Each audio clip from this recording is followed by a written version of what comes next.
What is up, everybody? Testing, testing. 1, 2, 3. Let's see where we're at. How we sounded. How are we on sound, huh? Let's see.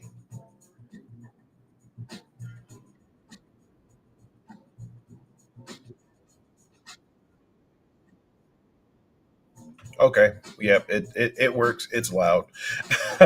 All right. So welcome. I was prepared to do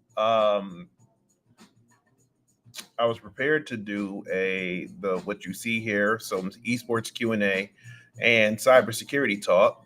And we'll go into actually let me back up a little bit. Um, I'm a little irritated, and I'll explain why in a second. But welcome everybody. It is Thursday. We are live, and it keeps doing this stupid Zoom thing. We are live from the Alpha Esports and Technology Center. I am the your host as well as the owner of Alpha Esports and Technology, Davin Jackson. Thank you for tuning in. We are just kind of hanging out on a Thursday, but I wanted to do some Q&A because I did get some questions from some people that left me some messages, and figured we'd use that as an opportunity to do some Q&A as well uh, as well as talk about some things that I got going on. Um,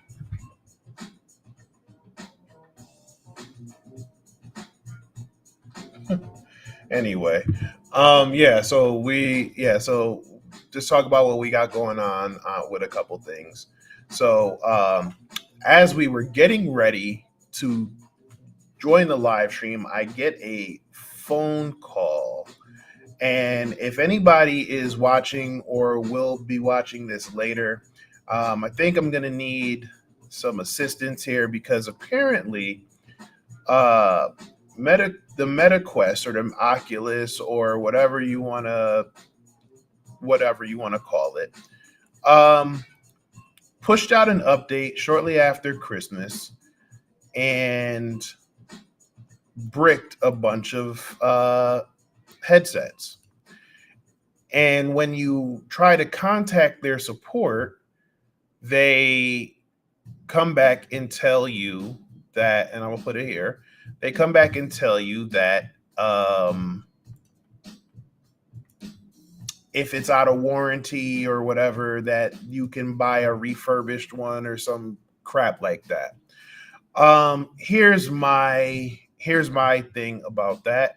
For one, if you are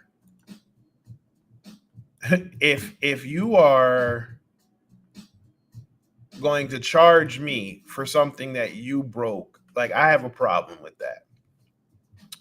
So, um, my one of my kids decided they were going to get on their Oculus or their MetaQuest 2.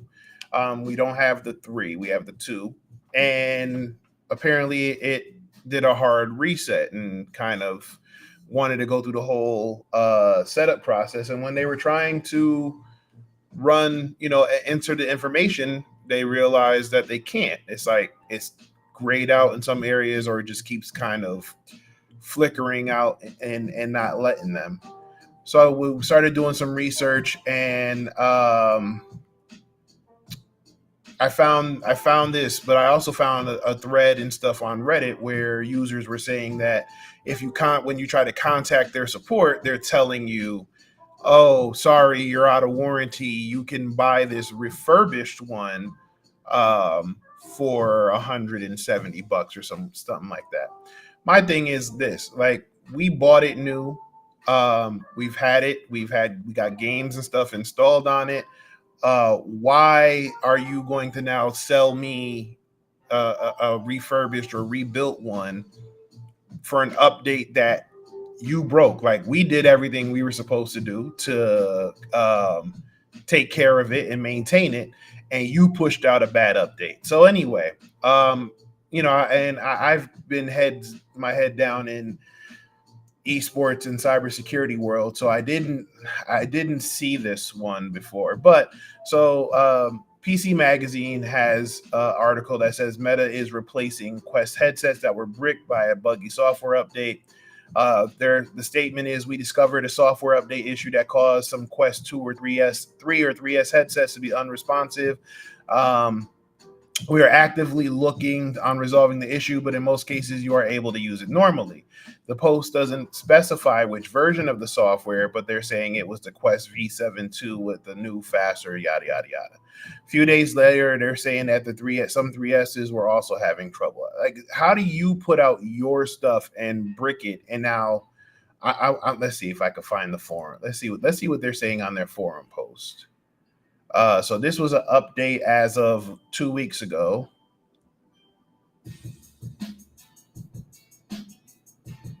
So if you wanted to do this, you can log in with your Meta account. Okay. If you still need help. All right. So I'm actually going to send a text message.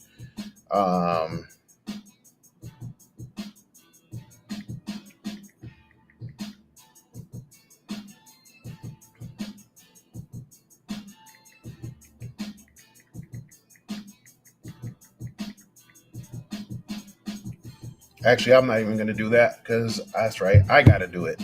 So I guess I'll be contacting them when I get home. So for the Quest 2, okay, who reported the issue, we discover or whatever. So all right, so I'll be dealing with this when we get off stream. So anyway, yeah, I mean, you got some people who were reporting that they bought headsets for Christmas, and that's how their kids, that's what their kids were greeted with when they signed into when they tried to set up their headsets on Christmas Day. Okay, so is anything known about the steps to fix the issue? Does it sort itself out automatically? Do users need to boot the headset while holding down the power button before releasing it? I don't think anyone's managed to recover a brick. So, and I think, like I said, I don't think it's from what I was told. My headset isn't necessarily brick, but it's trying to go through the setup process and it won't let you.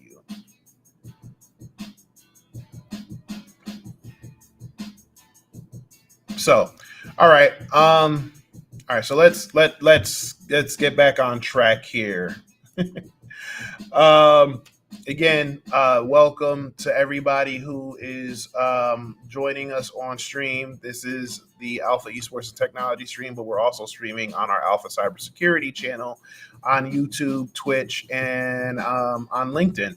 So we will be covering a couple things today that I wanted to, just kind of chop it up about. But I did get some questions that I wanted to take an opportunity to answer. So if you have any questions while I'm answering these, just let me know, and I will be more than happy to get to them. So hold on, I'll just put this in the chat.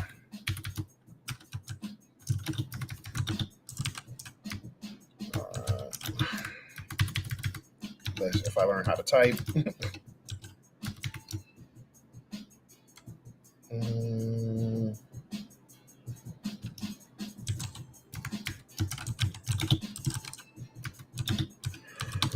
Ooh, excuse me.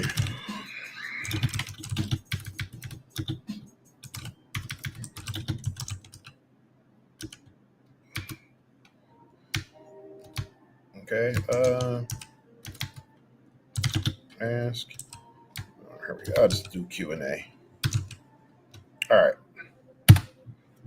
So you have Q&A. Just like I said, you can leave them here in the chat, and I will be more than happy to answer them, as long as obviously there's nothing crazy or whatever. But I got a couple questions already that I've gotten from a gentleman who wanted to just know more about what we're doing here at Alpha Esports and Technology. So if this is your first time watching, this is Alpha Esports and Technology on this AI camera that I'm trying out, and it keeps zooming in and out all over the place. But you can go ahead and like the channel, subscribe to the like the video, subscribe to the channel wherever you're watching, whether it's YouTube, Twitch, Facebook. I don't think we're on Facebook today, but YouTube, Twitch, and LinkedIn today. And tell a friend to tell a friend. Like I said, we're trying to build the audience up. Get the streaming numbers up, get the algorithm jumping, because we do host events and live streams all the time. Monday, I actually started with my first Minecraft stream ever and struggled. I was attacked by a polar bear. It was fun times. But we're going to be doing a lot of other things. We're also going to be streaming on we're going to be streaming a bunch of different events for esports, tech, STEM. I got a lot of things I'm looking forward to doing, and we want to share that with all of you. So make sure you are liking the channel, subscribing, and sharing it out. So with that, one of the first questions that I got asked was, and I'll put it here. Why did I start Alpha Esports and Technology? Um, that is a very loaded question. But I started Alpha Esports and Technology because, for those who don't know, I work in cybersecurity. But I actually got my start in tech, or I first got interested in tech because of gaming. I was a huge Dragon Ball Z fan, and I also, played games on pretty much every console, from the Commodore 64, ColecoVision, the Atari, the original NES system, the Super Nintendo, the Sega Genesis, the Sega CD, and then eventually Nintendo 64, Sega Saturn, the Dreamcast, which by far is still my favorite gaming console of all time. But PlayStation 1, PlayStation 2. But the Sega Saturn and the Sega Dreamcast, that whole time frame is like a special time for me. But anyway, I was always interested in tech. I was always a tinkerer. I always wanted to know how things worked. And for the most part, I was able to do that, but I never knew that there was an opportunity to build on that, right? I just figured it was just a hobby. I figured it was just, something that I did almost like in secrecy, right? Because, you know, it wasn't cool to be a nerd, right? And then also, I didn't think that it would take me anywhere because there weren't many people at the time growing up where we grew up who were into technology, especially people in the inner city or people who looked like me, to even say you should take a look at this, or I think you would be good at this, right? We didn't have those kind of mentors who were involved with tech and stuff like that, and especially cybersecurity. Cybersecurity came way later. Um, so when I think about, just kind of growing up, how I grew up, going to the arcades and, having that love for tech and stuff like that, but not having an outlet or someone to point me in the right direction of how to build on those skills, um, it probably held me back, in my, I guess, my development, and then which eventually became my career. And when you think about it today, there are a lot of young people all over in underserved communities, just all over, who are super talented, who are super technically inclined. They're dealing with technology way beyond anything that I had growing up, and they don't know what to do with it, right? Same thing with gaming, right? You have a lot of people out there, kids, teens, who are super talented at gaming or game design or coding, right? They know a lot about these technologies, but don't know that it can actually lead to um, good paying jobs and careers. So the idea for Alpha Esports and Technology was one to build like a modern day arcade with esports being the growing, booming thing that it is. I wanted to build a space where we could have our fun, a community for everybody from all backgrounds, and the one thing we all share in common, no matter what your background is our love for gaming.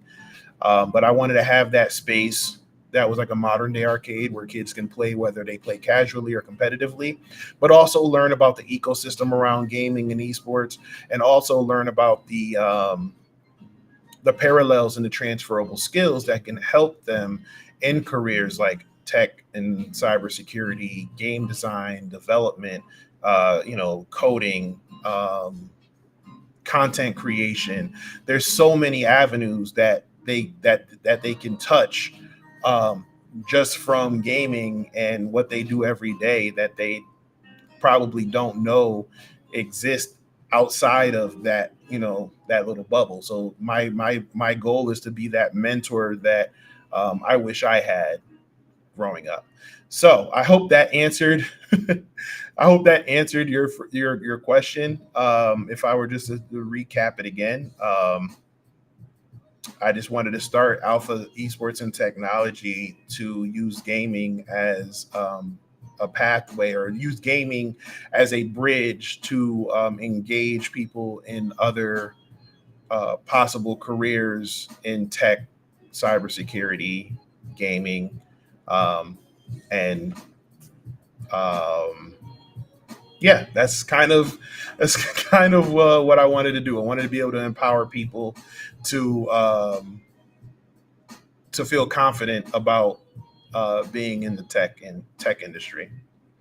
All right, so I hope I didn't kind of ramble off too much. Um, let's see what other questions we have.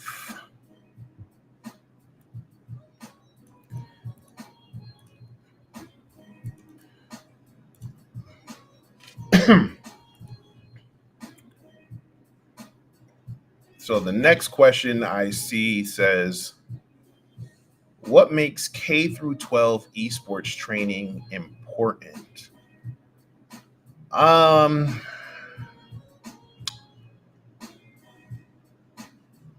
it's a pretty loaded question. Um,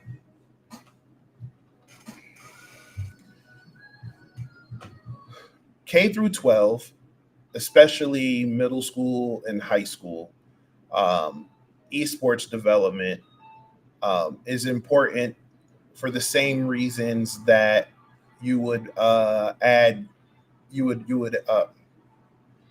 let's think about this. Sorry.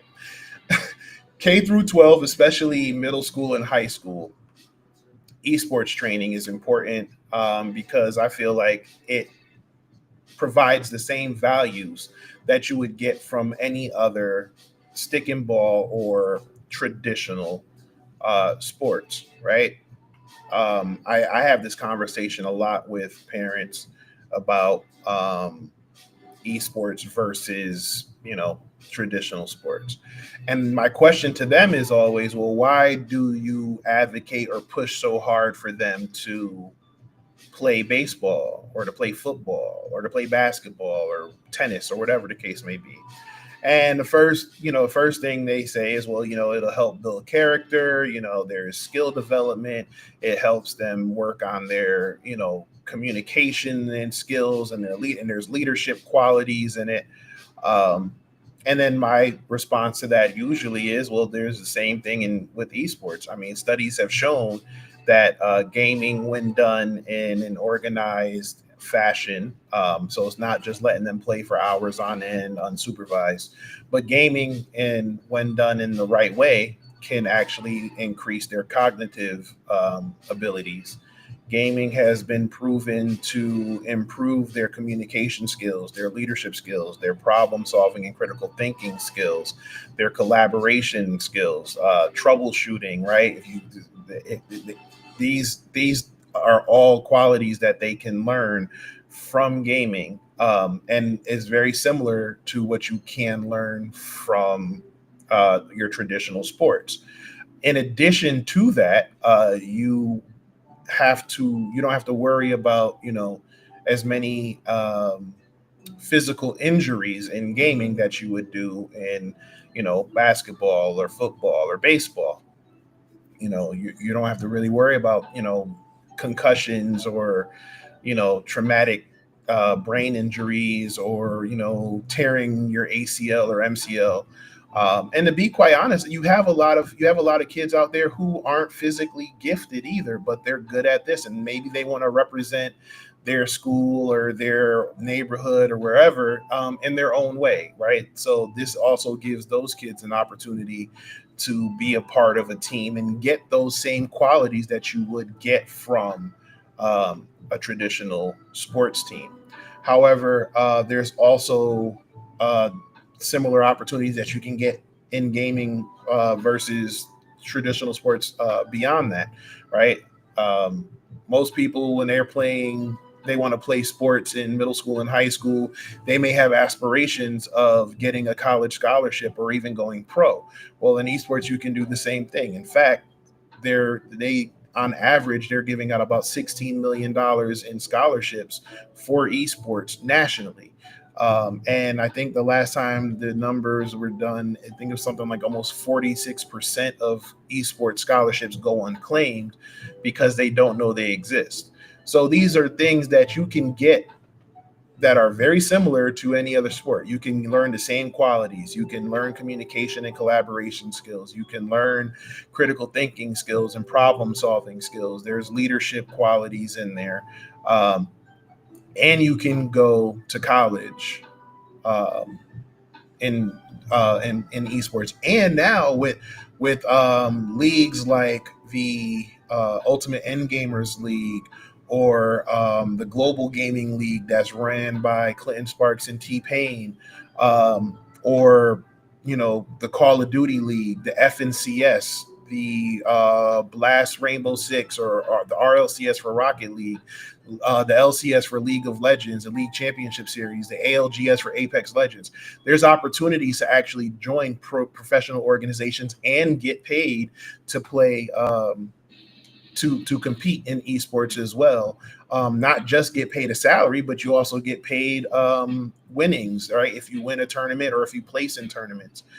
Some esports tournaments have adjusted it where everybody wins something, but obviously the first, second, and third place are usually getting the most of the prize winnings. So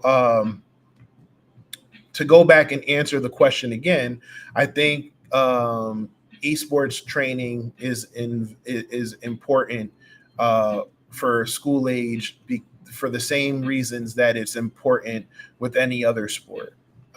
It builds character, builds leadership qualities. You can build your communication skills, problem solving, collaboration, teamwork. There's the same qualities. So I think that's why it's important. All right, let's see. I'm going to check the comment section to make sure I'm not missing anything here. Um,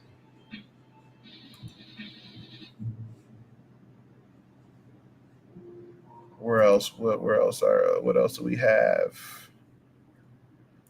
What else do we have? Okay. Do I want to? You know what? Yeah, sure. I'll answer that question. So earlier on social media, I made a post. With it being Black History Month, I made a post about if there were any other um, black-owned gaming businesses, and to tag it below. And someone asked, "Why does it matter?" And it matters because, again, it just with it being Black History Month, and with it being, um, just trying to uh, bring some light and attention to organizations that may not have a large following like others. So that's why, not trying to spend too much more time outside of that question. So let's see.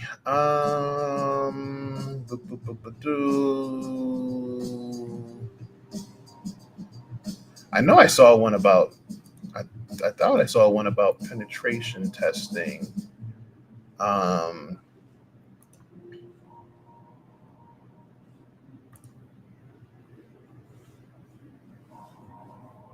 I know I saw it. I can't find it now. Let's see. Ethical hacking. Yeah. So someone that asked me a question about, I guess, for those who don't know, I do work in cybersecurity as what is known as a penetration tester or ethical hacker. But someone asked me, I guess, what my favorite part about what's my favorite part about hacking. So I'll actually go ahead and type that in here.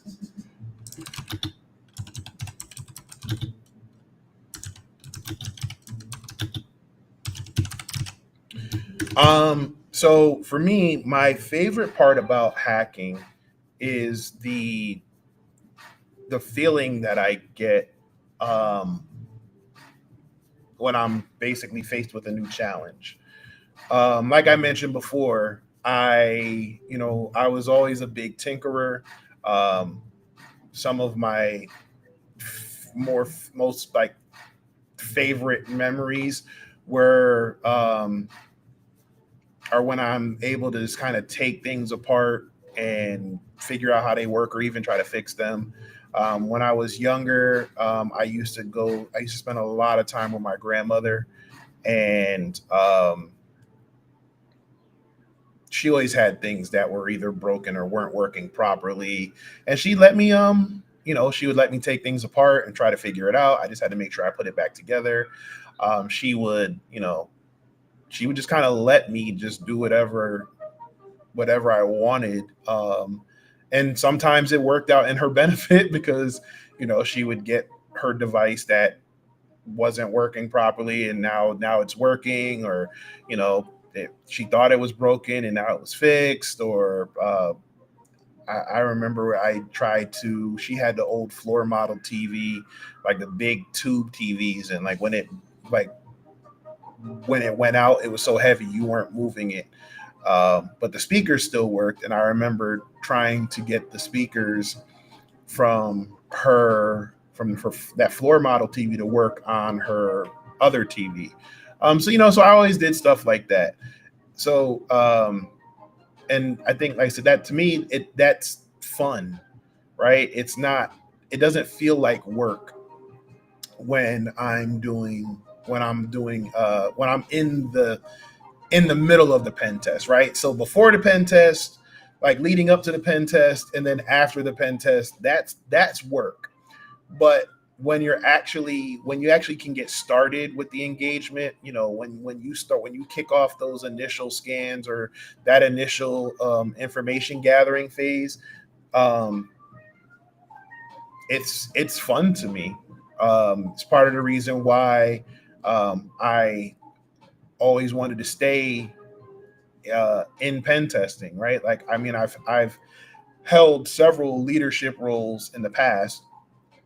I've held, team lead roles, manager roles, but I would always take the opportunity to go back and do pen testing, right? Especially on applications, which is going to lead into a conversation later on.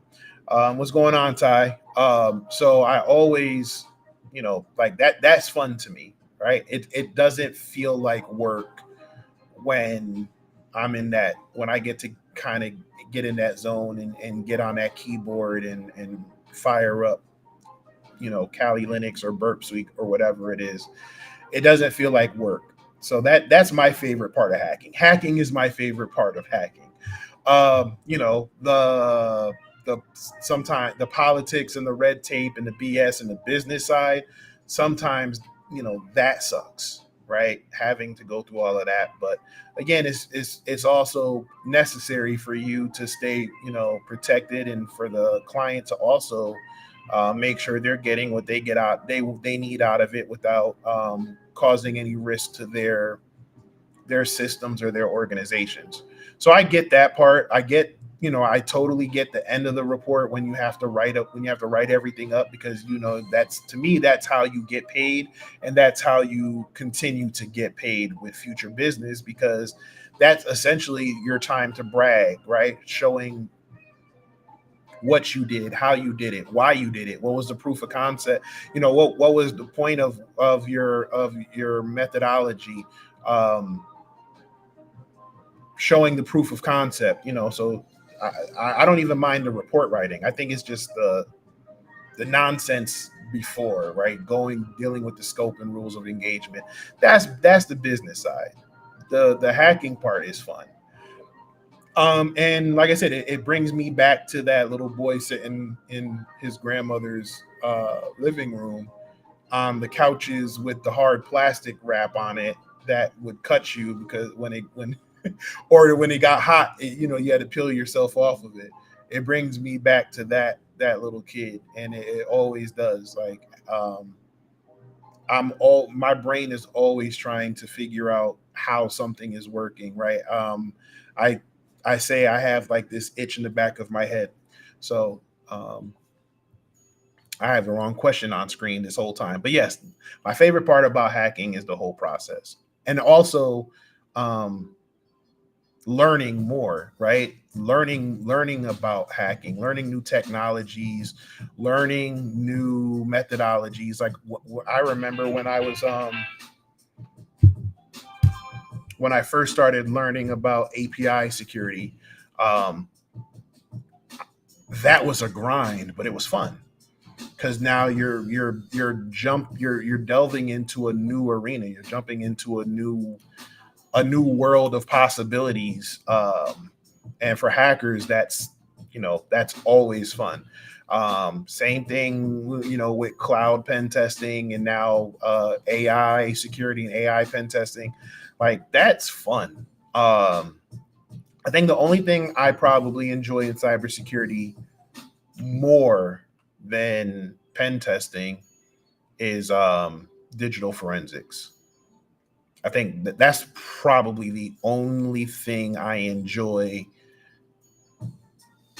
No, I take that back. Digital forensics and actually teaching it, right? Like, I actually enjoy teaching pen testing and cybersecurity, to people who are truly interested and passionate about it.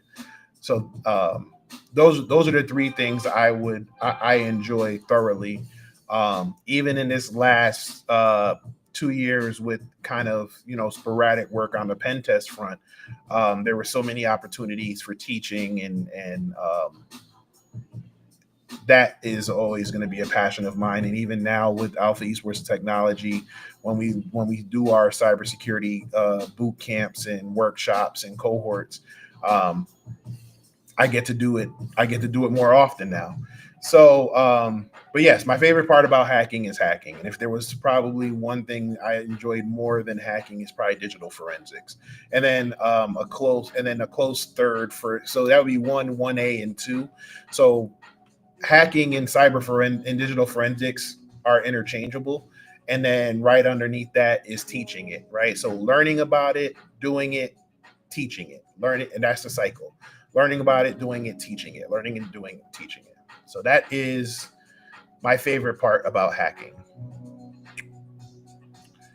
And again, if you're just joining us, if you have any questions for me, go ahead and throw them in the chat. I am answering questions, and then talking about some other stuff, including the Appsec Rabbit Hole that I think I'm finally going to be able to launch.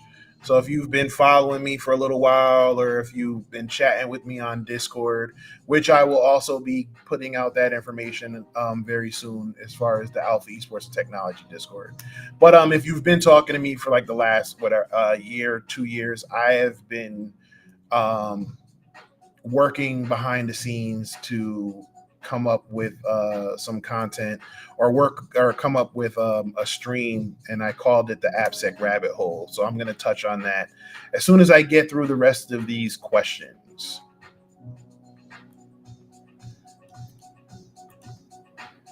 So, the next question I see here is, what advice would I give to students who want to succeed in gaming?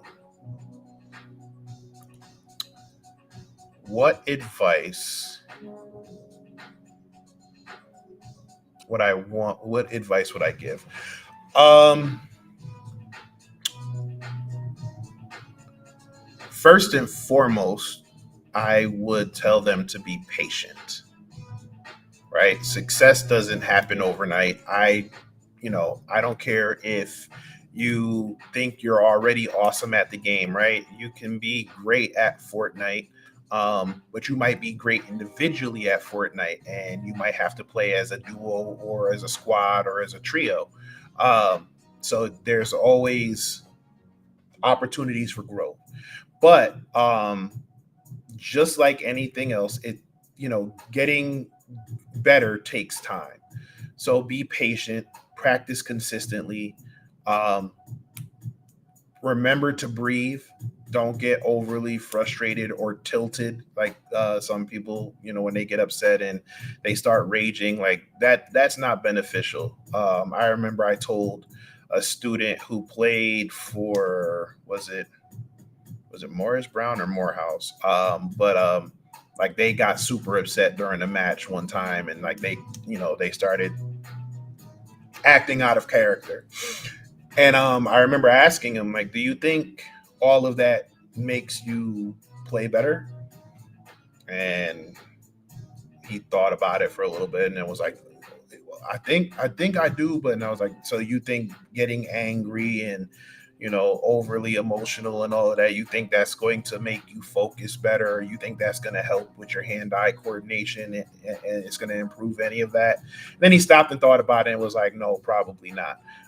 So be patient, don't get frustrated, take breaks, right? Again,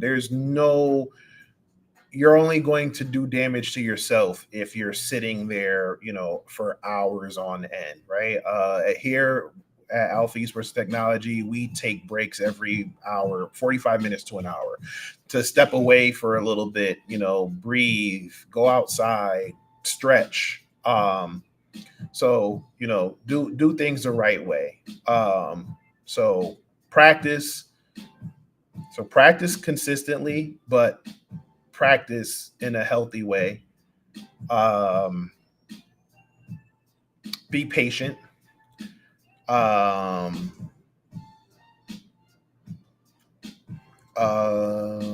and have other hobbies. Actually, I know it's crazy to say about if you want to get better at something, have other hobbies, but have something that can kind of be a getaway at the moment, right? Like even when with me, right, when I'm practicing ethical hacking or cybersecurity, even stuff for my own gaming purposes, I'm going outside for a little bit. I might go outside and go for a walk. Um, I might put something on, watch some anime. I might go fly my drone. I might, go hang out with my family, go catch a movie.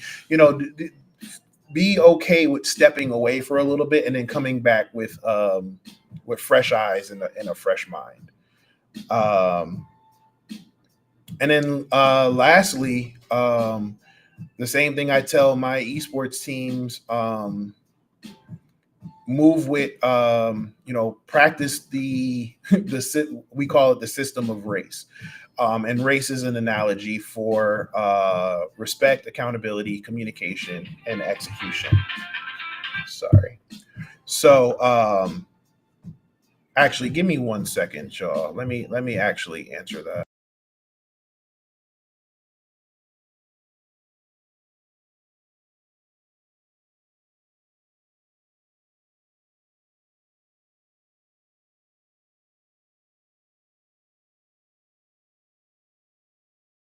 See, try to give people the benefit of the doubt, and it was spam. But yes, advice I would give to to anyone who wants to succeed in gaming: practice, um, but practice in a healthy way. Be patient. You know, try not to get frustrated and get angry and rage. Um, Balance gaming with other activities. Um, find other things to do. You know, find other and find people. Find your network. Find your tribe. You know, for me, like when I played competitive Street Fighter, I found a group that I could practice with, try new things, scrimmage against. So build that community of people that you trust, that you know and trust. Um, but if I had to choose one thing, all of that comes with time, so be patient. Yes, that would be my advice.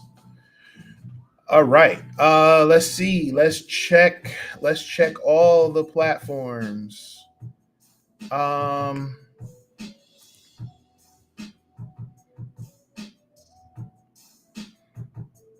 so someone mentioned to me, let's see.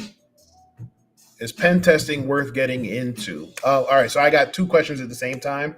And I'll answer this one first and I'll type up the other one.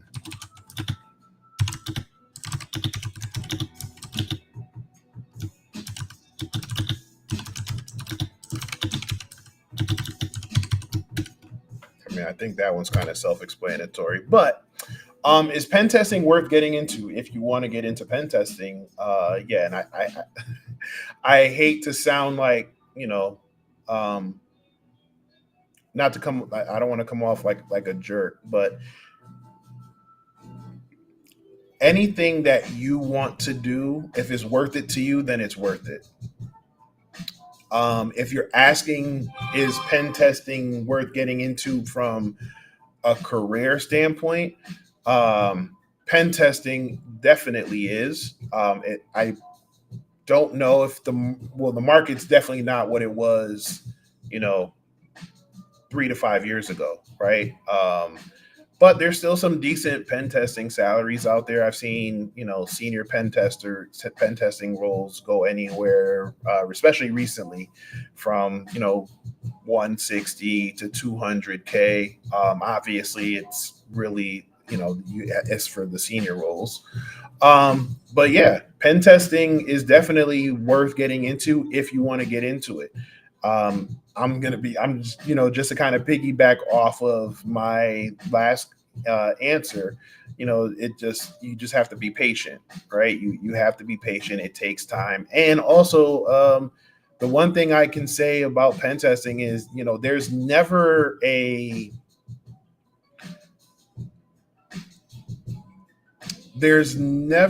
going to say there's never a right time to get into pen testing.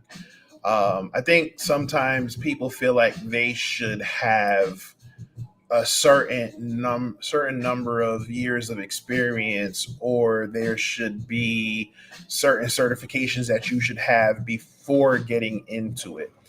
My answer is to that is, it's, there's a reason why there are junior pen testing roles, or there's, mid-level pen testing roles, and there's reasons why you might get advice like, start working in a SOC or even help desk role before you get into cybersecurity.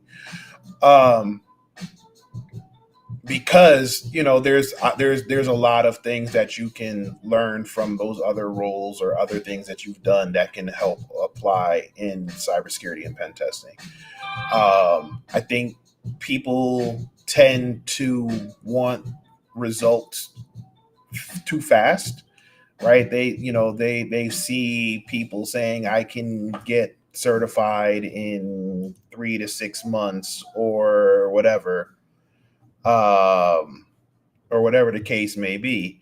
So there, I don't think you need to be like, you definitely don't need to have like your OSCP, OSCE, all that. You don't have to have all the super certs just to get into pen testing. I think you can start with the basics and then work your way up, right? Also, you're not going to know everything there is to know about pen testing. In the 10 years that I've been doing pen testing, I do not know everything there is to know. I still follow cheat sheets and guides, and I'm still Googling things. I am very open and transparent about my experiences. I do not care for Active Directory pen testing, right?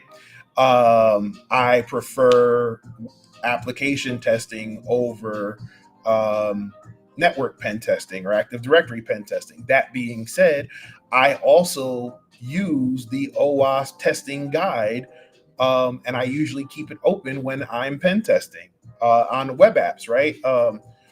I remember when I was in the military, um, as an aircraft mechanic,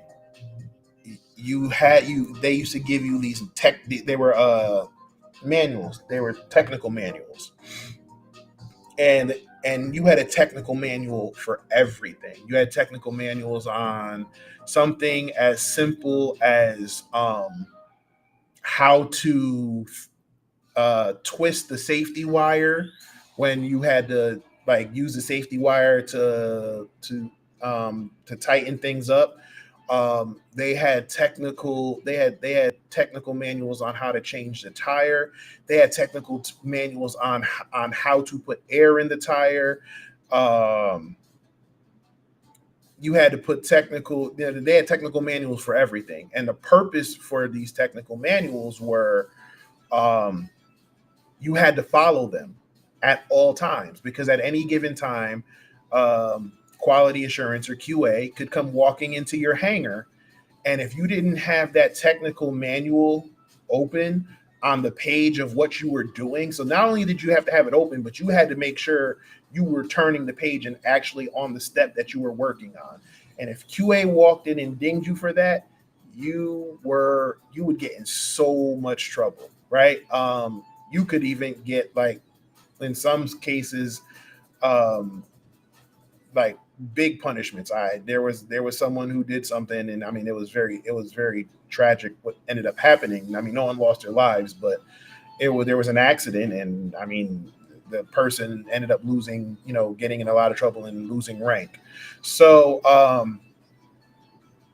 I take that same approach to pen testing most of the time, right?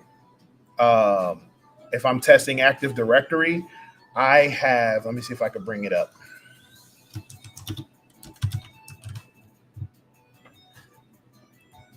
Just so y'all don't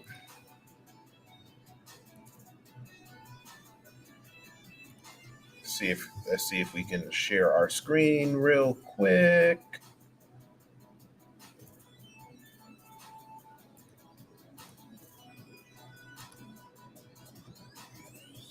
Okay. So if you look here, um, and you can't, oh, no, you can't. I'm gonna have to download it real quick and then probably zoom in. Let's see if I just do that.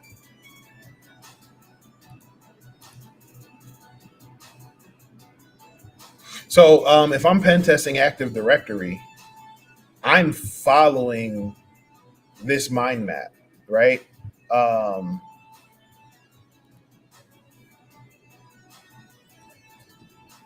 and it starts from you have zero credentials, right? So zero credentials, like you don't have any login information, but you still have to try to scan the network. Now, am I doing every single one of these steps? Maybe, maybe not. It depends on what I see so far, and then I kind of go off of instinct. But I'm doing most of them, right? All right, I'm doing most of these Nmap scans to see if I can find a vulnerable host, or I'm going over here to see if there is any low hanging fruit for any vulnerabilities or anything like that that can, that are quick wins, right? I'm following a lot of this, right? And I'm following this mind map. So even with 10 years of experience, I'm still going to do those things, right? OWASP, right? OWASP has the uh, is it OSTG? I think it is. Yeah, the web security to the WSTG, the web testing guide, right? So OWASP has, let's see if I can find the, so they actually have it as a book, but right, you can do this, but they also have a spreadsheet. So as I'm testing, let's see if I can find a spreadsheet. Let's see if I can find the spreadsheet.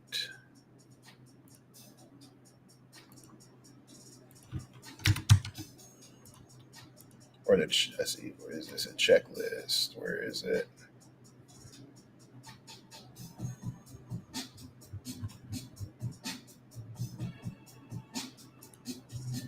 Anyway, yeah, here we go. Here we go. There it is.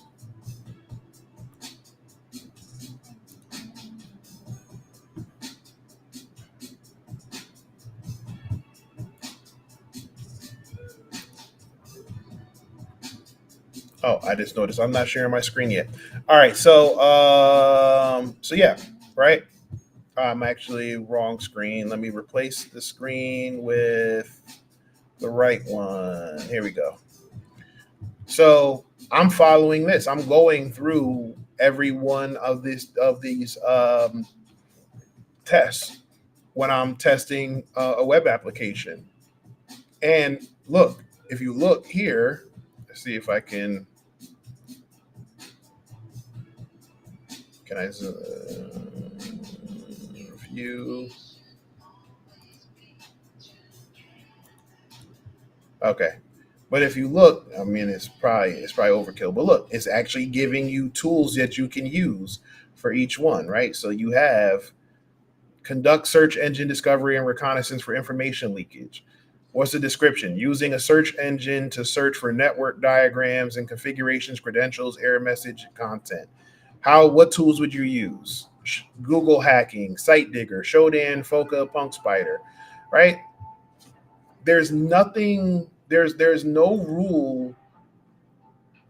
There's nothing that says you can't use you can't use these. There's no rule that says that makes you. Why is it? Sorry. There's no rule that says you can't use these things. There's nothing that says that makes you less of a hacker because you have a reference sheet. I will be 100% honest. During uh, COVID, I got really sick. Um, I feel like I should be nice before I get there, or ice before. I mean but that's honestly, and don't take it the wrong way. That's an ego thing. You should have knowledge, right? You should know how Nmap works. You should know how to run a vulnerability scan, or you should know how to validate that the vulnerability is indeed valid, and you're not just taking the results of a vulnerability scan and calling something vulnerable, or and just throwing random exploits at it. There are certain things that you should know going into it, but you don't have to know everything. um but like I said, it doesn't make you any less of a hacker. And like I was saying, during COVID, I got I got COVID really bad. Uh, Jeez, I don't remember which time it was, but I got really bad brain fog after it, and I remember pretty much all of 2020. It's like 2022 and 2022 and 2023. There were times where I just felt like I didn't know what I was doing. Right? It was bad. Um, and I remember getting really bad imposter syndrome at that time, because it was like, damn, I can't even remember, um,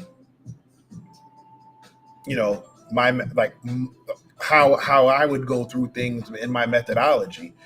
And that's when I really doubled down and started looking and using those testing guides again, because I do have certain methodology, especially with application testing. You don't necessarily have to follow all the phases of a pen test when you're doing a web app pen test. But I had my own system, and it got to a point where I couldn't even remember my own system. Right, like these are things that I did, that I built over time. That was my methodology, and I couldn't remember it. And like I said, that's when like I said, I doubled up my efforts and started just following the guides. And like I said, eventually I started building my system back, but I now make sure that those guides are like front and center, um, when I'm testing, especially like I said, especially Active Directory. I don't care for Active Directory, so I am going to have that mind map with me. And there's a couple other resources that I use too. Um, um, all the time. So I heard you're the Mace Windu of pen testing. I am not, sir. I'm just a guy. I'm just a guy. I will say I worked hard to get to where I've gotten, but I'm just a guy. There are so many talented pen testers that I know of or know personally, and there's some that I don't. But yeah, there's a lot out there. Nah, any problem? No problem, man. I'm glad it helped. Is clickjacking survivable if it's still vulnerable, if you can find it? Um, I mean, with the advancements and things that they have for browser security and stuff like that these days, I don't know if it's still around, if it's still actually a thing. I mean, then again, it's possible. I haven't seen clickjacking in a while. So let's just say that. But then again, like I said, I've kind of been very sporadic with my testing. Where was the other question that I did put in there? So, what do you mean by be the change you want to see? Exactly what it sounds like. Be the change you want to see. Uh, some too many times people get caught up in what they wish things would be like, or what they would want to happen, or how they want things to be. Um, in today's world, and I'm not. This isn't to say anything about anybody in particular. So please don't try to misconstrue my words. Um, no one's going to do it for you. People aren't inclined to help people like that anymore. Um, so sometimes you got to go out and do it yourself. So be the change you want to see, right? Using perfect example, people aren't inclined to help people like that. So I want to be the change that I want to see, and I want to help more people. All right. When like I said, when I was younger, I wish there was a mentor or someone there. I wish there was, when we went to the I'm from Connecticut, but so there was a community center called the Cardinal Sheehan Center, the Boys and Girls Club, the lighthouse programs, like the after school programs that we used to stay after school until our parents had to pick us up from work, pick us up on their way home from work, I should say. Um, we had counselors and we had mentors, but like I said, we didn't have mentors in those tech fields. They were more like glorified babysitters at best. And then you had some that like really gave a damn about you and invested in your well-being and growing and stuff like that. So, but I didn't have anyone there to say, you're really talented. Have you ever thought about, you know, computer science, even though I didn't want to do computer science because I just thought computer science was a bunch of coding. But had there been someone there to kind of point me in the right direction and actually, put some resources in front of me to say, you should probably consider this. Who knows where I would be in my career? Now, I don't try to question too much because I feel like everything that I've gone through, it made me the person that I am today to sit in this chair and do what I'm doing. And it's better late than never, right? Um, but I do wish there were mentors, especially in the inner cities and underserved communities. There aren't enough of them today. So rather than say we need more mentors, we need more people in tech to reach out and help these kids. We need more people in tech who are willing to, spend some time and mentor people of all ages about tech. We need more people to explain to parents that gaming is more than just a hobby or a waste of time. We need more people to to build people up. I would spend more energy trying to find the people than just trying to be that person myself. So be the change you want to see. Um,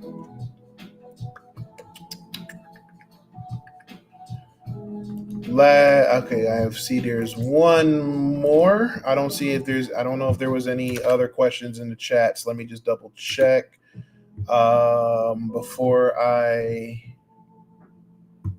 answer this one. Nope, I don't see anything in chat. I don't see anything in chat. I don't see anything over here. Okay, so um did you face any challenges in the gaming industry and how did you overcome them? Um I'm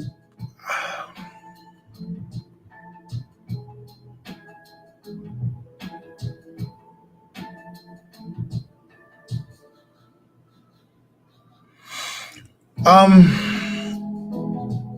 I wouldn't consider myself in the gaming industry, but oh, that's a loaded question, Ty. Um so let me answer Ty's question and then come back to that other one. Do you feel Doge will leave us vulnerable? I feel like lots of things are going to leave lots of things vulnerable. Um, I feel laying off or forcing thousands of people to resign, uh, all the massive cuts, um, all the other companies who are, forcing people to return to work in the office.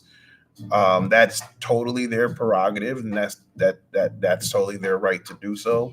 But I feel like that's going to cause issues, especially when you're trying to balance that out, right? If you're going to let go of a ton of people, you're going to have to replace them with some kind of talent. It's no different than and I also find it hilarious that they're telling people to return to the office, but meanwhile, on the other hand, they're laying off tons of people so that they can outsource the work to overseas workers. But when they were doing that in 2023 and 2024, laying off all these people so that they can bring in, I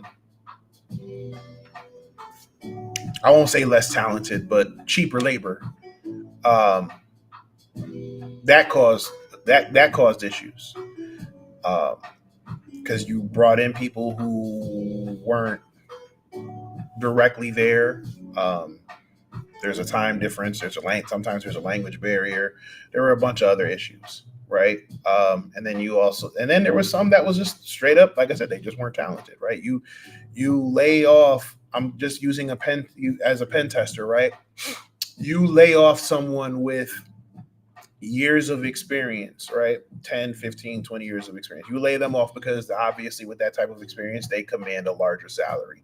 So you lay them off and in their place, you bring in a junior or mid-level pen tester, and you may bring in like a freelancer or someone from overseas to work virtually. Okay, cool. But because of that, they don't have the experience to see the things that this senior pen tester did. So they do a pen test, and because their scanner, or you know, because of oversight or whatever the case may be, they missed a vulnerability, or because it was or they found something, they found a bunch of little things, but didn't know how to chain them together to make something else, right? To make something, make a larger vulnerability. I'll give you an example. We tested an application one time where we found a small vulnerability that gave us a little bit more information because of the verbose error messaging, right? So it gave us a lot of information that we didn't necessarily need to know in the error message, right? And then we were able to use that um, to get something else, right? Then we came across a SQL injection vulnerability, but it wasn't like it was a blind SQL injection vulnerability, right? But if we didn't know how to test for blind SQL injection to get the results, or what to look for in the result to know if that payload succeeded, people would just look at it and go, "Oh man, nothing happened," not knowing that, hey, if you know you just made the application go to sleep for 5 to 10 seconds, or whatever the case may be, right? These are things that you learn over time. These are skills that you learn over time. Um, and if you have someone who's not experienced enough, they might not see that. So now they come back and they say, "Hey, pen test done. We found nothing. Everything is awesome. You're good to go." But now a malicious attacker with more experience finds these vulnerabilities, and now they exploit them, and boom, now you have a massive data breach or whatever. So I'm just using the pen testing as an example. But I think that's gonna happen. You might be seeing examples of that now if you're paying attention to what's going on. They're letting people go, and letting people go. There's massive gaps in things, and things are getting missed and overlooked, and it's leading to some very tough situations. So, uh, do I feel like it'll leave us vulnerable? I feel like a bunch of stuff that's happening and will leave us vulnerable. Okay. um, Hope that answered your question. Let's see now. Back to the other one though. Did I face any challenges in the gaming industry, and how did I overcome them? So again, I'm not. I wouldn't see when I think of the gaming industry. I think of like being a game developer or working at a game studio or things like that. So I will answer the question as, coming from the standpoint of, opening up Alpha Esports and technology, and, you know, what challenges I faced there. Um, I think a lot of the challenges that I faced when starting the business up are challenges that lots of small business owners face. Um, Financial constraints, so having to um, manage costs and work at a deficit. In the 2 years that I've been open, we have not turned a profit.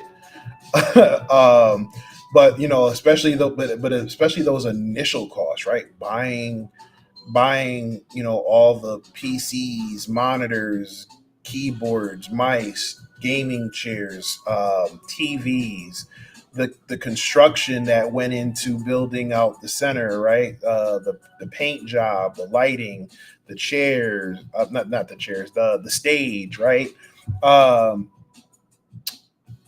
doing all of that, the time management, right?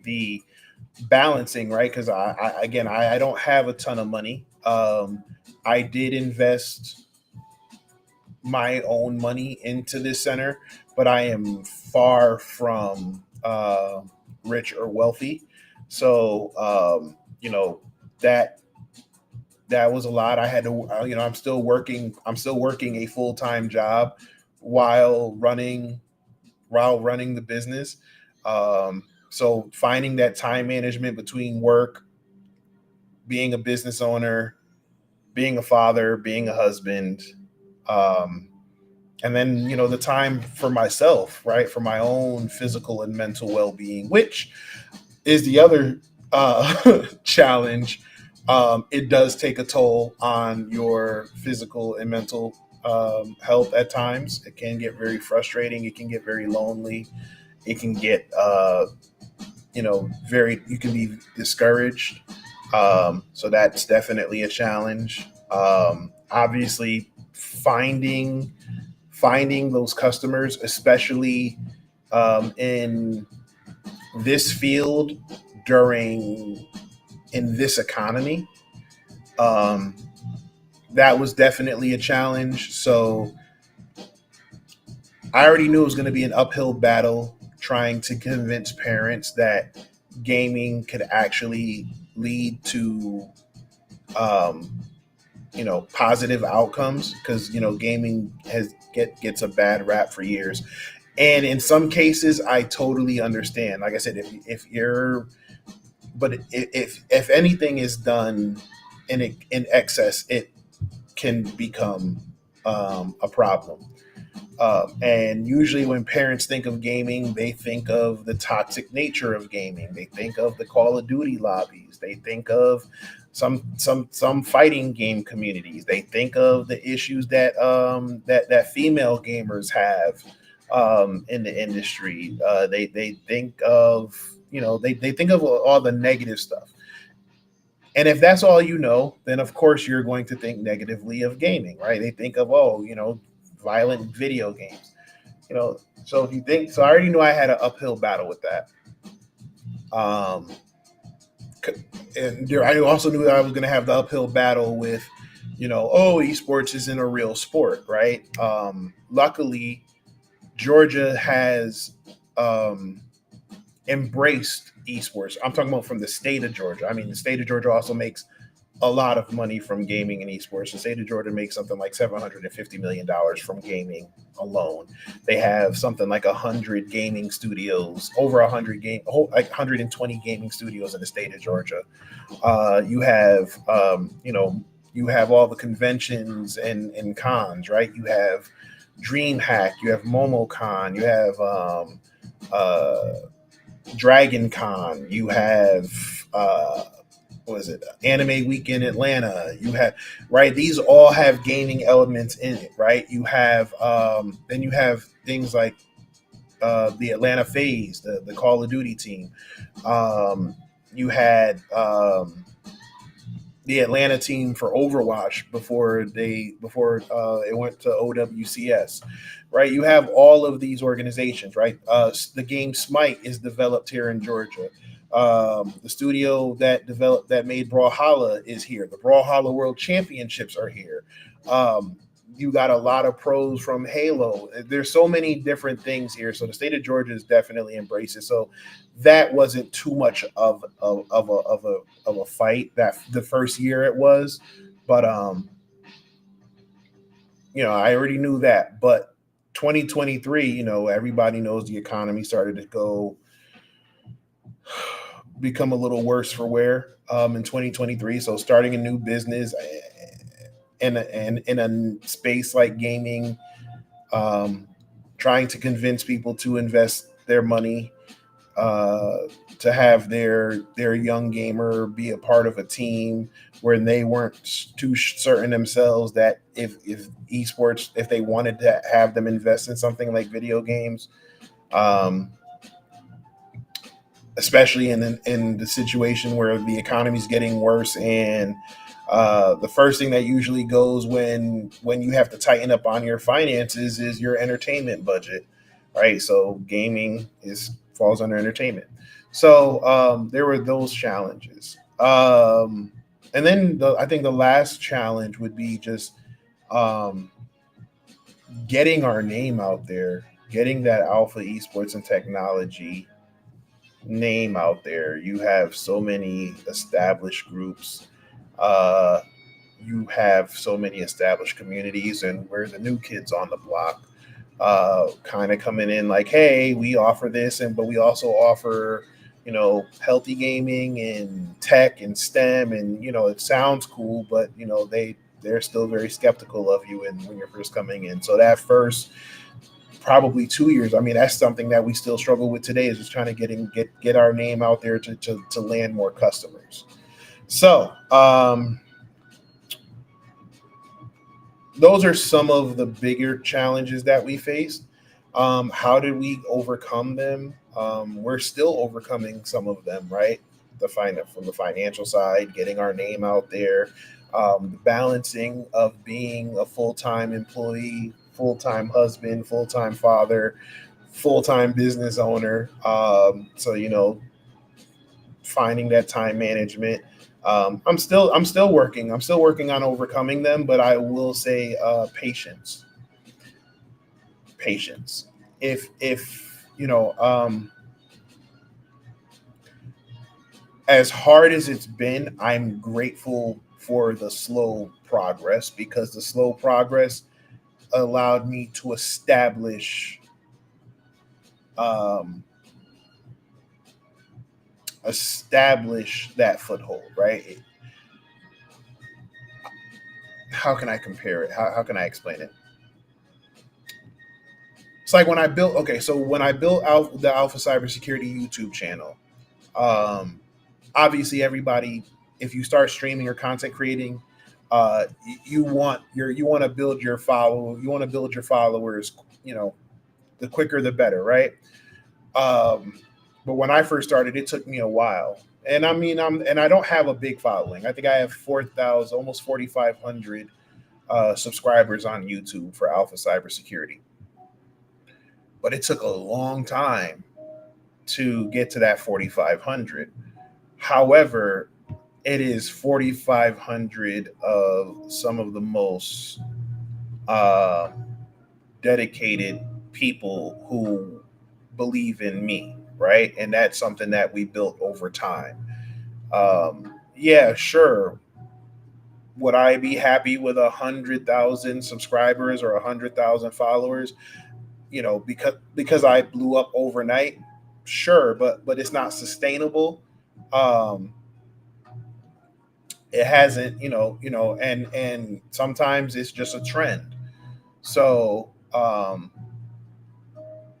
that's so I'm grateful for the progress that I'm able to see the progress that we have made, right?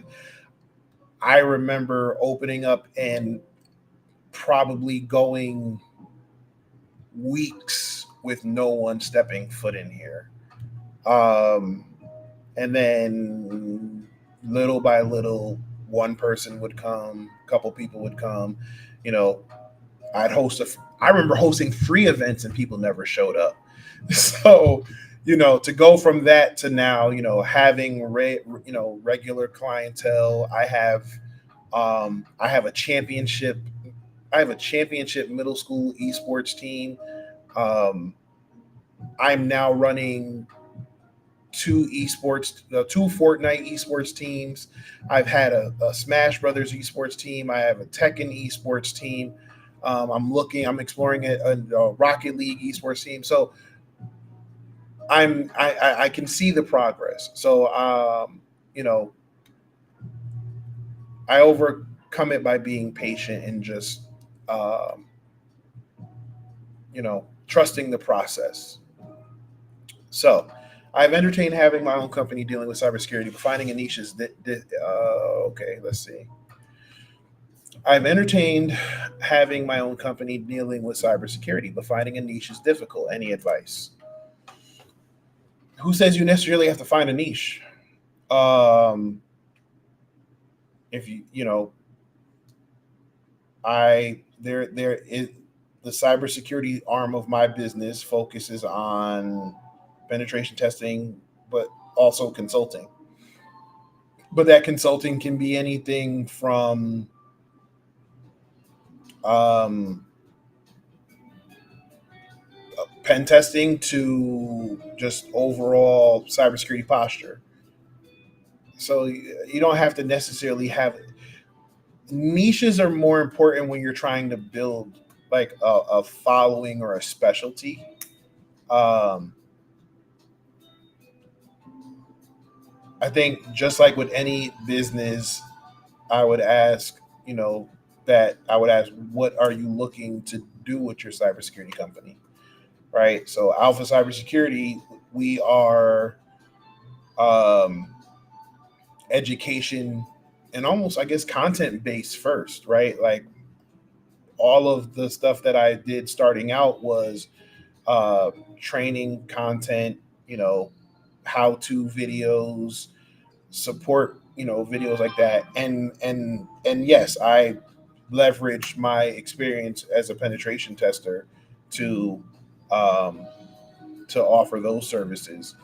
But yeah, that you know, so it just all depends on what you want to do in cybersecurity. You know, like I said, Alpha Cybersecurity. Remember, Alpha Cybersecurity. It was a blog first. It was a it was a it was a blog, and then from a blog, it turned into content. From that, it turned into a live stream podcast, um, and and it just grows from there. So, all right. So I'm going to recap real quick.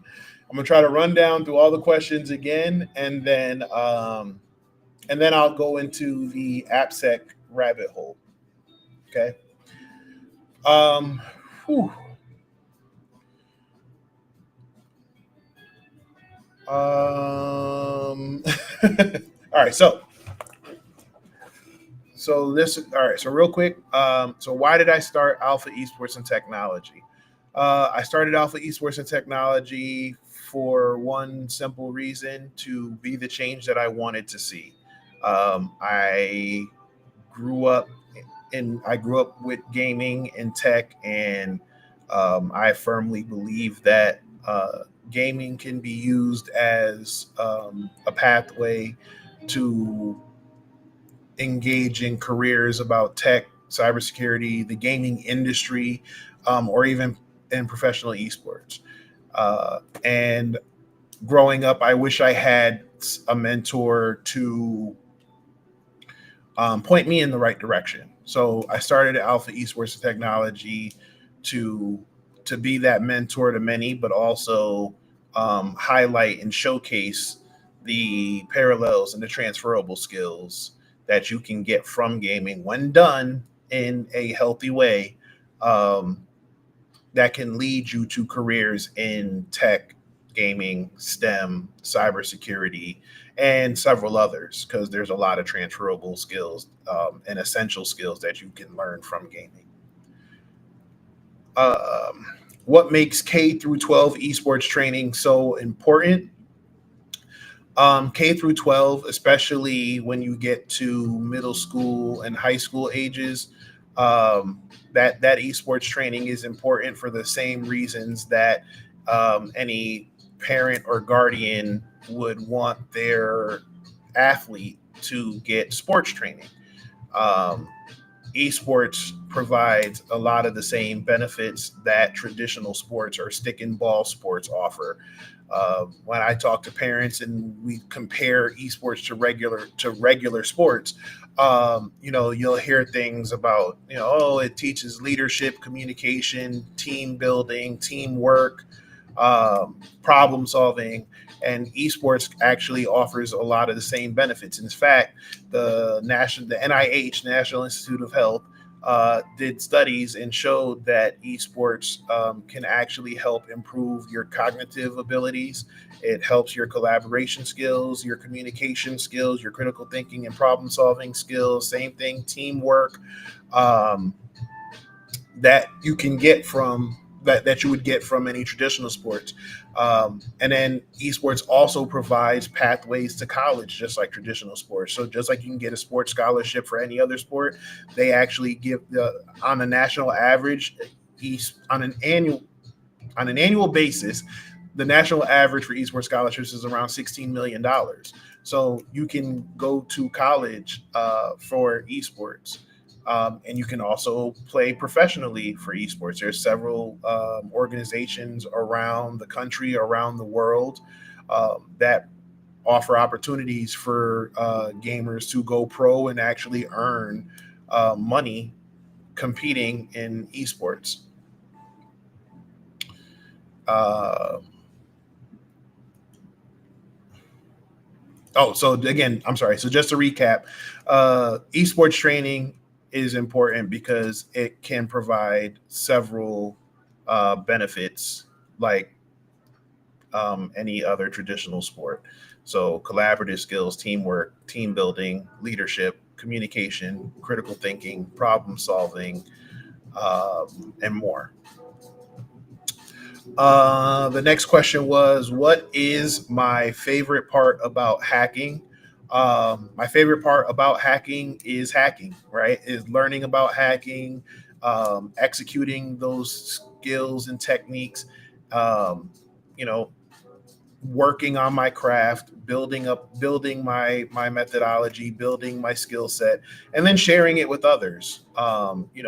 Teaching is something that I've become very passionate about this latter part of my career, um, which is another reason why I started Alpha Esports and Technology, is to kind of um, be able to teach more people the skills and how to get into cybersecurity and maintain um, a career in cybersecurity. That's also important.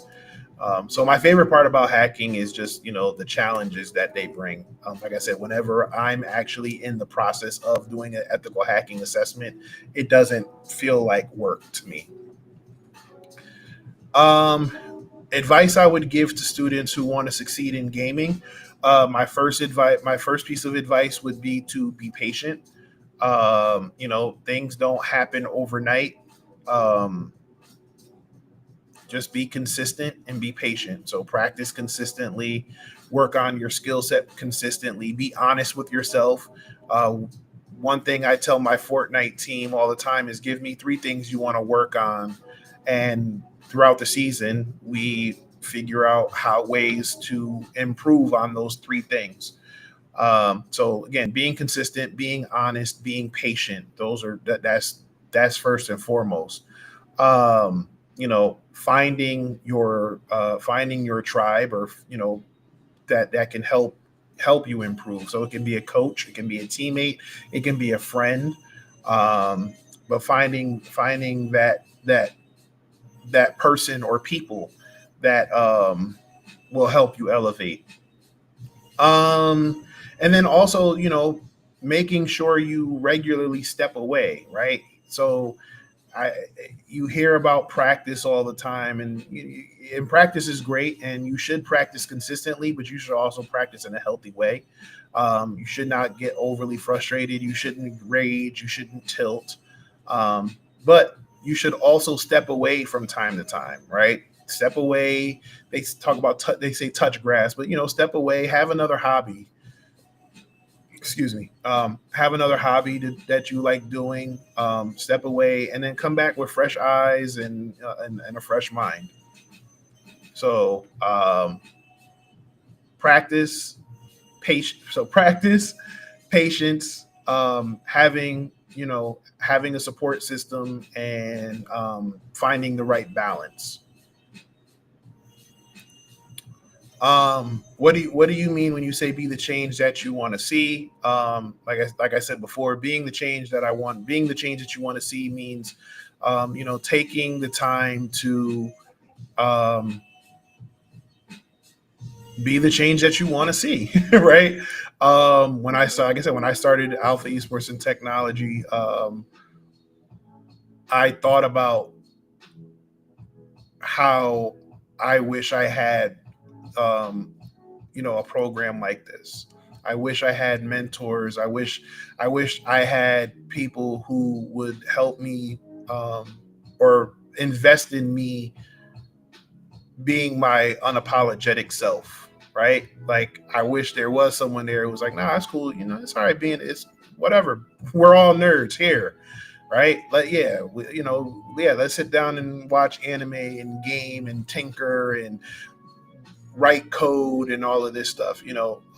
I wish there was a community for that. I wish there was a community, where people felt safe and, to be themselves and just do what they love to do and actually get something from it. There weren't too many communities like that, so I wanted to be the change I wanted to see, and I went and opened up Alpha Esports and Technology. Let's see what other questions. What was the next one after that? Oh, was pen testing worth it? Pen testing is worth it if you feel pen testing is worth it, right? If you want to get into it, then you feel it's worth it, then it's worth it. I can't tell you if it's worth it for you. I know getting into pen testing was worth it for me. Is clickjacking still viable if it exists? That's the only way. That's the best way I could put it. Do I feel Doge will leave us vulnerable? I feel like lots of things are going to leave us vulnerable, and I feel like 2025 is going to be a massive year for cyber attacks for so many different reasons. But, it is what it is. Job security, right? Okay. And did I face any challenges getting started, and how did I overcome them? Like I said, getting started was the biggest challenge. So, building that brand recognition, finding the customers, still finding the customers, the time management, being a full-time, working full-time and being a business owner while also being a husband and a father. You know, those would probably be the three. Oh no, and the financial part of it, right? I started this with my own money. I didn't get a loan. I don't have rich family members or anything like that, and I'm far from rich. So the financial element of it, like I said, I mean, I'm still working on paying off old debts while investing in new technology. So that's always going to be a challenge. Getting the brand recognition and getting myself out there, time management, and yeah, I think those are the three. And like I said, how did I overcome it? I haven't fully overcome it yet, but I've made progress, and I've done that by being patient and sticking to the plan and trusting the process. Making those connections with those community centers, working those events, sometimes doing things for free or taking a loss on certain things for those opportunities. Finding those finding the opportunities is important. Going and being a part of the community, right? So go to those events, go to the Momo cons, go to the Dragon cons, go to the Dream Hacks, and don't be afraid to put yourself out there. All right. I think that covered everything. Okay. Let's see. Let me make sure that there weren't anything that I missed anywhere else. Did I miss any questions anywhere else? Nope. I think we're good. Ladies and gentlemen, everybody watching. All right. So let's talk about the Appsec Rabbit Hole. And I as you can see, I'm excited for the Appsec Rabbit Hole. So what is the Appsec Rabbit Hole? Um, so the Appsec Rabbit Hole is something that I started to develop with um, my Discord community in my personal Discord server, alongside my brother BSD Bandit. We've been preaching now for years, and Ty can attest to this. We have been standing on a soapbox for at least the last going on 3 years now, saying that if you want to get into cybersecurity and you're looking for a specialty, jump in the application security space, because application security is crucial in today's landscape with startups popping up every day, people building on their online presence every day, people developing web apps every day. Um, you there, application security is super important. Application security touches on everything, right? Application security touches on networks. Application security touches on the cloud. Application security it touches on artificial intelligence. Application security touches on IoT and the Internet of Things, like smart homes and stuff like that. Application security touches mobile apps and device and mobile devices. So application security is super important, but a lot of people don't know how to get started or how to pivot into application security once they've established themselves in cybersecurity. For me, the transition was somewhat seamless, because when I first got into pen testing, it was network pen testing, right? So it wasn't even so much Active Directory at the time. It was just, scanning the external network, scanning the internal network for any vulnerabilities, and just kind of, pen testing that way. And then maybe 2 years into my pen testing journey, I worked a government contract job supporting the Department of Health and Human Services. And that was all web app based. And my supervisor, who I would even go ahead and consider to be a mentor of mine, Cliff Hewling. So, Cliff, if you see this, what's going on, brother? Hope all is well. Cliff Cliff sat me in a corner and put me on a laptop and was like, learn Burp Suite. And I sat there probably for about 3 days, just learning all the ins and outs of Burp Suite. And then it was like, okay, now learn about the different modules and stuff in Burp Suite, like going in, the add-ons, not even just like intruder, repeater, stuff like that. So learning about Burp Suite, learning more about web app hacking, because again, I tell the story all the time. When I first got into pen testing, I had my Security Plus certification, and then I ended up getting my Certified Ethical Hacking certification. I'm not going to get into how I feel about the CEH or the Security Plus, but I had those certifications when I got into cybersecurity. At that time, I also had a ton of like Microsoft stuff because I worked help desk and sysadmin stuff. But when I got my first pen testing job, after getting my CEH and my Security Plus, I felt like I was in there, right? I felt like I was the man. I knew everything there was. And then I started my first real pen test and realized I knew nothing at all. And then I got my first web app pen test and realized I knew zilch. I knew nothing. So, so I landed the role at DHHS, and I was working with Cliff, and I was like, I knew very little. I knew a little bit of cross-site scripting, how to look for cross-site scripting. I know a little bit of SQL injection. That was it. He was like, all right, come here.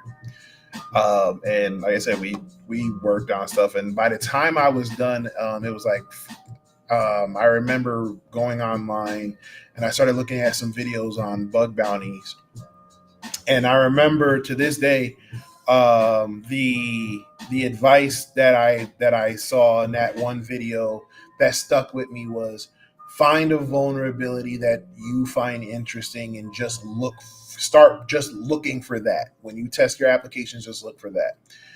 And for me, it was cross-site request forgery, right? So I just started looking for cross-site request forgeries, and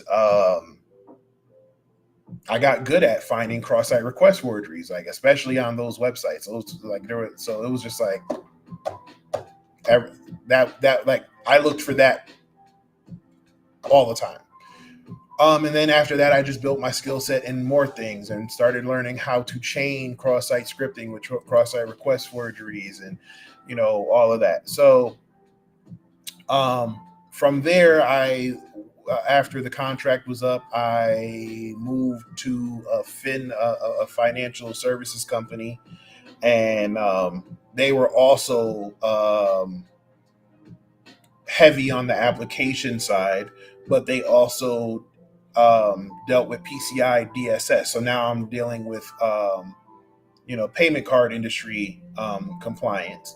So now I'm learning about testing the web applications while also testing the network and making sure that it's compliant with PCI.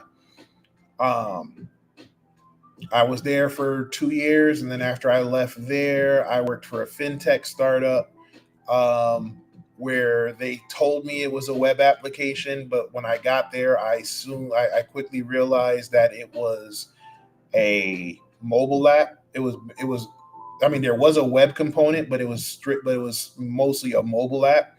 And it wasn't web app vulnerabilities; they were APIs. So that's how I started learning more about APIs. But then I had to learn the difference between. That's where I started learning about application security and how to implement application security, and learning about the SDLC, so the software development life cycle, and learning about what it means to push left. And this is my first time working with a real development team, right? Because before, as a consultant, it was just, hey, here's your pen test, here's your report, I'll be back in 6 months to a year, fix your stuff, deuces. Or I can help you remediate it, whatever. We're done, on to the next one. Um, So it was the first time being an in-house security, working with a development team that closely. So that I quickly had to learn the ways of application security. And then after we got them, I was on board with them to become they wanted to become PCI compliant. So remember, by this time now I've had a few years of experience in application testing, like web apps and mobile apps, and I had experience in PCI. So now they brought me on to test their applications and help them get PCI compliant. So we did that, got them PCI compliant. They were acquired by another company, and we were on our way. After that, I worked for a crypto company basically in a similar role, testing their security, making sure that they were like SOC 2 compliant, PCI compliant, um, and working closely with the development team. Unfortunately, that crypto company went under with the whole Alameda, Sam Bankman Fried stuff, and we ended up getting let go. I went back and worked like consultant work for a little while, or I worked for a consultancy for a little while, but they were the epitome of pen test puppy mill, where they were just kind of throwing you into test after test after test, and not honoring anything that was promised when we agreed to come together. And then I worked for another company that was working a contract with the state of Texas. And then the state of Texas, for whatever reason, terminated that contract early. And affected, when I was laid off because of that. That was around the same, that year was around the same time I started Alpha Esports and Technology. Now, anyway, went through that whole thing just to say application security played a big part in my career. And now, as I am exploring um, application security some more, kind of jumping back into it after, focusing on building out this space and uh, dealing with those challenges that I just talked about. I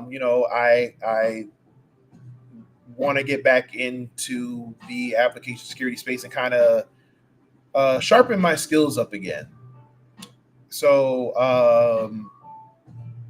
last year, or maybe the year before that, started figuring out a curriculum or a pathway to start basically from like Appsec, like zero to hero, right? So um, starting from, I wouldn't say zero completely, but starting from the basic stuff of um, fundamentals, and then moving into like the basics of web apps. So learning a little bit about Python, learning a little bit about JavaScript, um, learning about pen testing, obviously, then jumping into web app pen testing. So learning again, learning about HTML and HTTP and HTTPS and all of that. So so I created this list of different exercises and things called the Appsec Rabbit Hole. And I'm going to try to share my screen real quick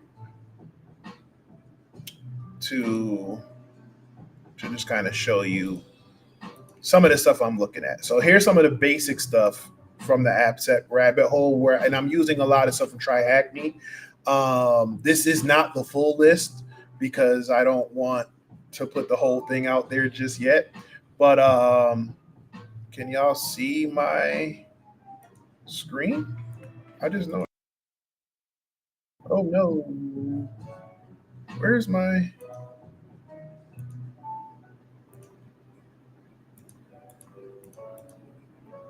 Why is it not sharing my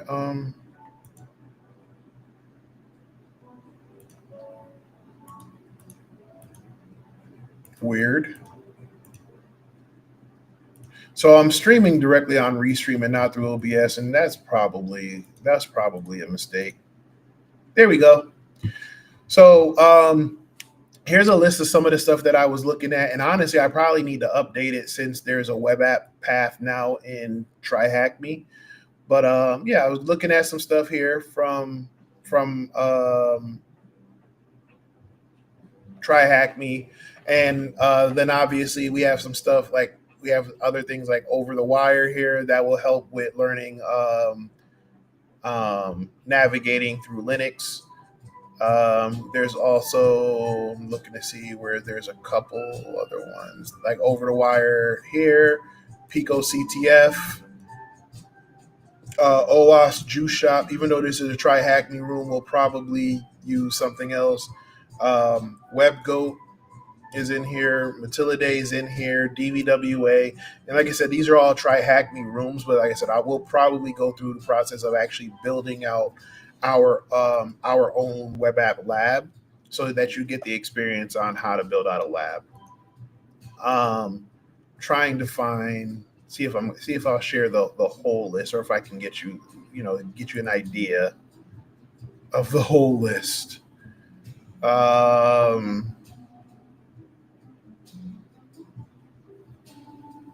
Nah, you know what? I'm not gonna do that because if I do that, then y'all aren't gonna come back and rock with me. So the Appsec Rabbit Hole is basically my goal of refreshing all things application security, from the basics of Linux to the basics of web apps, a little bit of coding, and we'll probably touch on some mobile and cloud, and if we have time, we might delve into some AI application stuff as well. Um, but we'll be starting that really soon because I'm going to start an aggressive goal. If anybody who knows me knows, I do these challenges every once in a while called the month of action or a week of action. I want to get this done by the end of March. So I might cheat a little bit and start a little bit early to buy us a little bit more time. So it's like a month and a half of action. But definitely am going to be starting this really soon. We'll be starting out building out the labs.